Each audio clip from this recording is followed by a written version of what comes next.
Hello guys! Hello Capricorn! Welcome dito sa aking channel Capricorn. Alamin natin ang New Moon Energy message para sa inyong lahat. Ito ay ngayong February 2024. So, alamin natin kung ano yung New Moon Energy, New Moon message, New Moon vibration para sa lahat ng Capricorn. So, general reading lang. Pwede kang makaresonate. Gamitin mo yung intuition para makuha natin kung ano yung gustong ipahiwatig sa atin ng ating baraha. Okay. First quarter moon in Cancer. Yun yung first card mo dito. Push through any insecurities. Okay. So, may shadow work ka na kailangan gawin. Okay? So, kung makikita mo dito Capricorn, siguro may mga biyaya, may mga blessings ka na hindi mo masyadong nabibigyan ng pansin or hindi mo masyadong nabibigyan ng focus kasi nakatingin ka sa biyaya ng ibang tao. So, hindi naman sa ibig sabihin na naiinggit ka, pero ang nakikita natin na hindi natin masyadong na-appreciate kung ano yung meron tayo. Okay? Kasi nakatingin tayo. Like, ang simpleng example dyan is like, for example, nakatingin ka sa bakuran ng iyong kapitbahay na tinitingnan mo na sobrang ganda ng kanilang bakuran, hindi mo napapansin na mas maganda yung bakuran na mayroon ka sa ngayon. Okay? So, alisin natin, be courageous. Kailangan mong labanan ito. Kailangan mong labanan yung negativity, yung drama.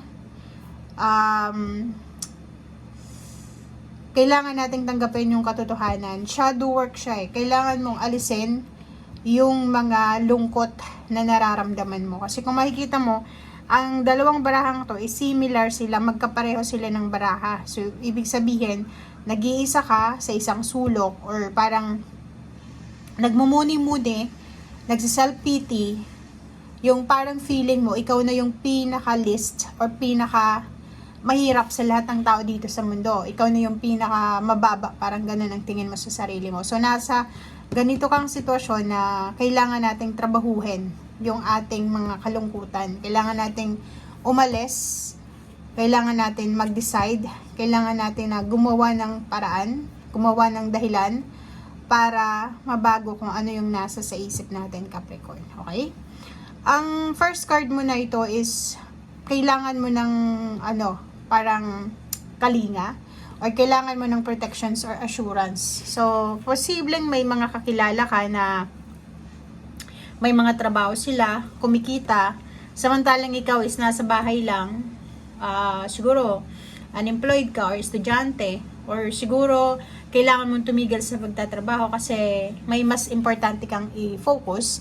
And yun ang parang dahilan mo sa ngayon kung bakit ka nagmumuni-muni, nagtatampo, ay hindi tampo, nagsi-self-pity. Parang iniisip mo na ano ba yung mali sa akin, ganito, ganyan. So, sinasabi ng baraha, be courageous. Lagyan natin ng lakas loob ang ating sarili.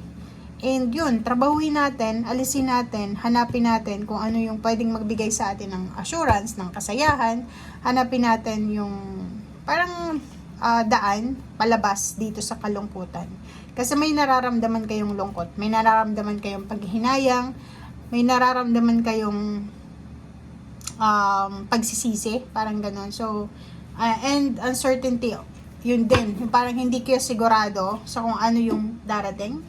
Hindi kayo sigurado kung ano yung posibleng gagawin nyo for the next few months and years.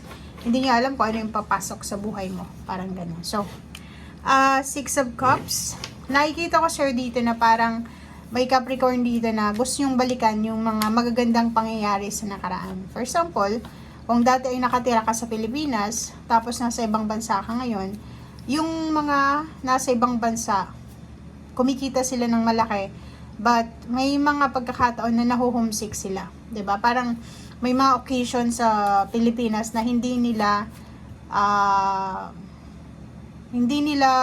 parang wala sila doon sa occasion na yon. So, pwedeng nakakaramdam ka ng homesickness or pwedeng may mga realization ka na feeling mo mas masaya ka dati kaysa sa ngayon. Parang ang nakikita natin dito is gusto mong ibalik kung ano yung nangyari sa'yo sa nakaraan. Tingnan mo to. Kung makikita mo dito, parang gusto mong balikan, gusto mong maulit, yon.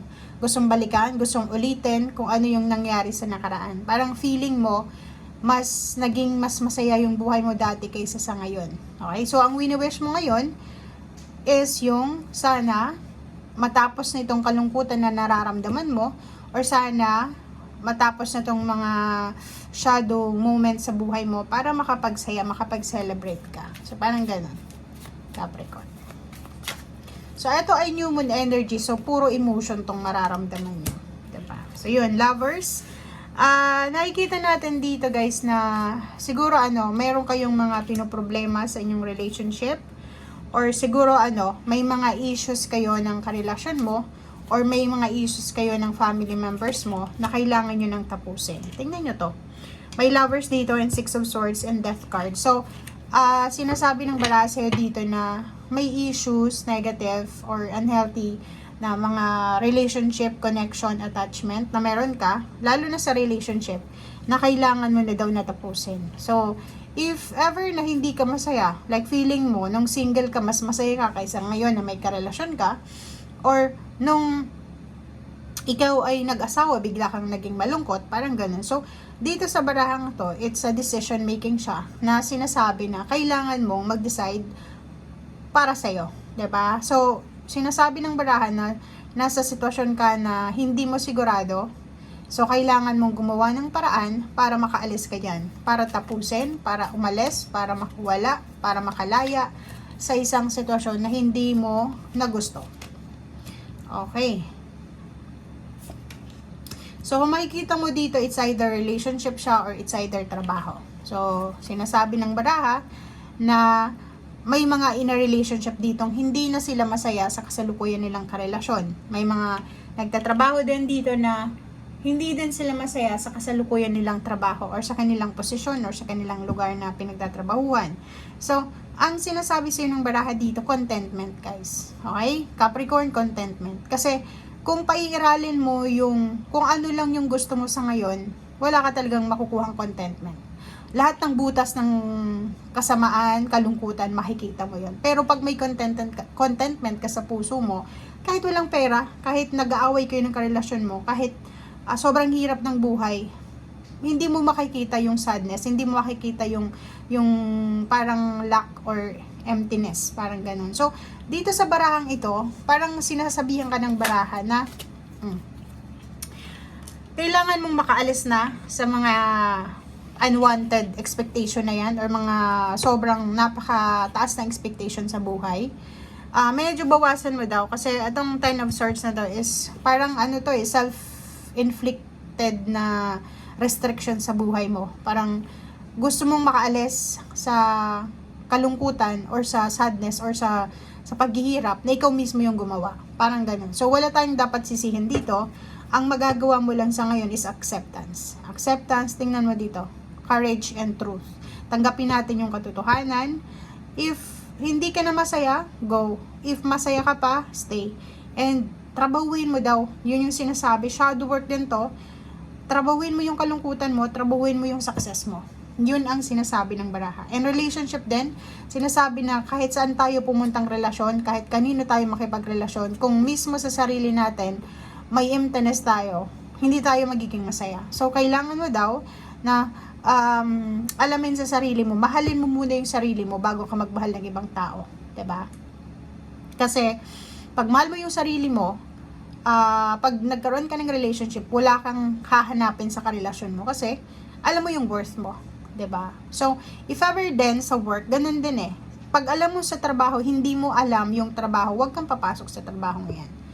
Huwag kang mag-a-apply sa trabaho hindi mo alam. Huwag kang mag-a-apply sa isang company na hindi mo pinag-aaralan kung ano yung patakaran dyan sa company na yan. Kasi pag hindi mo alam kung saan ka pumapasok, talagang feeling mo, nasa dilim ka. Talagang yung feeling mo is walang contentment, walang liwanag. Feeling mo naka-restrict ka, nakakulong, walang freedom. Kasi hindi mo alam eh. Diba? So, puro lang confusion, pagsisisi, kalungkutan ang mararamdaman mo. So, dito sa baraha mo, sinasabi na, make sure na, kailangan nating tapusin yung mga dapat tapusin bago makapagsimula ng bago. So, relationship ganun din. If nakipag-relationship ka sa bago, tapos hindi ka pa nakaka-move on doon sa ex mo, walang mangyayari dyan sa current mong situation. Sa trabaho, ganun din, di ba? If yung trabahong bago mo ngayon is kinukumpare mo sa dati mong trabaho, wala ding mangyayari. Okay? Thank you guys. Bye!